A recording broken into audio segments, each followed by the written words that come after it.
نصلی علی رسولہ الکریم اما بعد۔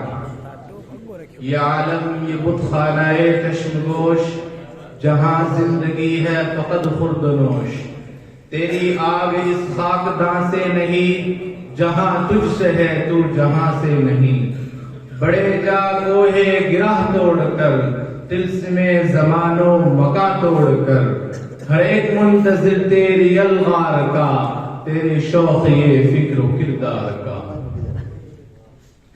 جناب صدر مجلس، موقر اساتذہ اکرام، انصاف کی مسندوں پر تشریف فرما حکم مستحکم، اور اندھیری رات میں چٹکتی کلیوں اور مہکتے پھولوں جیسے میرے ہم سفر ساتھیوں، السلام علیکم ورحمۃ اللہ وبرکاتہ۔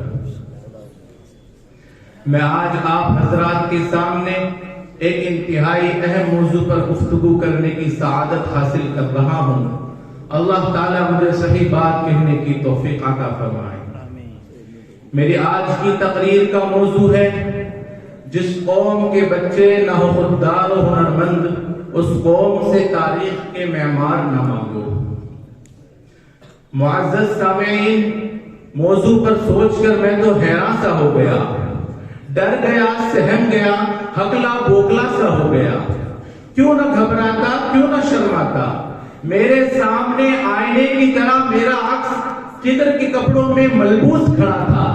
ایسا لاغ تو نہیں بچہ جو علم کی قدر سے نا آشنا، عزم و ہمت سے نا خبر، سعی و عمل سے بے پرواہ، عیش و نشاط کا طلبگار، جو عشق میں بھی صادق نہیں، بس دل گرفتہ دل فگار، جس کے دن فیس بک اور رات واٹس ایپ پر گانے بجاتے، ٹک ٹاک بناتے اور خواہش کرتے اور خواب کرتے اور زبان حال سے کہتے جاتے کہ ہمارا وقت ضرور آئے گا، ہمارا دور ضرور آئے گا۔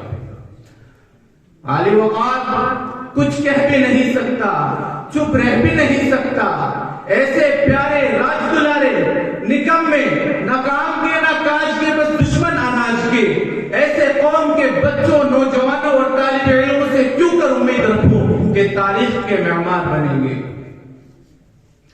کہاں سلمان فارسی رضی اللہ تعالی عنہ؟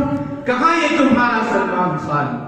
کہاں طارق بن زیاد رحمت اللہ علیہ؟ کہاں یہ طارق احمد خان؟ اب تو ہم وہاں ہیں جہاں سے ہم کو بھی کچھ ہماری خبر نہیں آتی۔ سامعین دیوان، اس تصور اور تصویر کو لیے میں کچھ مایوس سا ہوتا جا رہا تھا کہ سروش غیب سے آواز آئی، لا تقنطوا من رحمت اللہ، نا امید نہ ہو ان سے اے رہبر فرزانہ، کم گوش تو ہے لیکن بے ذوق نہیں راہی۔ اس سے میں چونک اٹھا، بیدار ہوا، خیال کا پرندہ اڑا، سوچنے اڑان بھری، فکر پرواز کر گئی، کچھ عقل کی آنکھیں کھلی تو دکھائی دینے لگا کہ خودی و خودداری، علم و عمل، غیرت و حمیت، محنت و مشقت، کسب و ریاضت، یہ تو ایک مہارت ہے۔ جو بھی اس راز کو پا گئے سمجھو مراد پا گئے۔ علم تو ایک بصارت ہے، جو بھی بصیر بنا، نگاہ بلند ہوئی، فراست عطا ہوئی، خودی تو ایک سعادت ہے، جس کسی کو بھی نصیب ہوئی سمجھو برکت نصیب ہوئی۔ حقیقت پا گئے، شمشیر کی حاجت نہیں رہی، سیف اللہ بنے، کائنات تک رسائی حاصل کی، بڑھ کر جوانی حاصل کی، خودی کے راستہ بنے، خدا کے تجربہ بنے، امانت دی گئی، عزتیں مل گئی، رضی اللہ عنہم ورضوا عنہ۔ اسی کو علامہ اقبال کہتے ہیں، خودی کی جلوتوں میں مصطفیٰ، خودی کی خلوتوں میں کبریائی، خودی کی جلوتوں میں مصطفیٰ، خودی کی خلوتوں میں کبریائی، زمین آسمان کرسی و عرش، خودی کی زد میں ہے ساری خدائی۔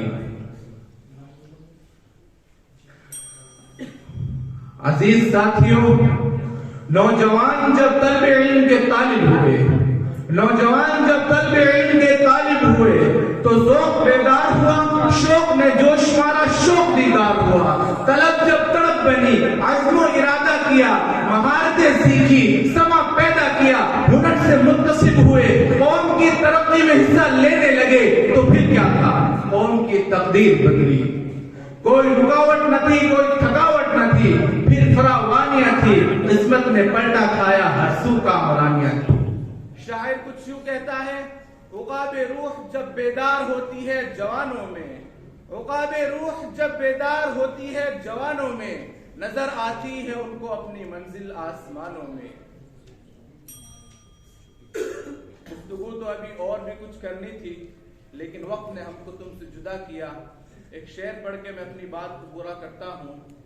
شراب کہن پھر پلا ساقیا، شراب کہن پھر پلا ساقیا، وہی جام گردش میں لا ساقیا، مجھے عشق کے پر لگا کر اڑا، میری خاک جگنو بنا کر اڑا، خرد کو غلامی سے آزاد کر، خرد کو غلامی سے آزاد کر، جوانوں کو پیروں کا استاد کر۔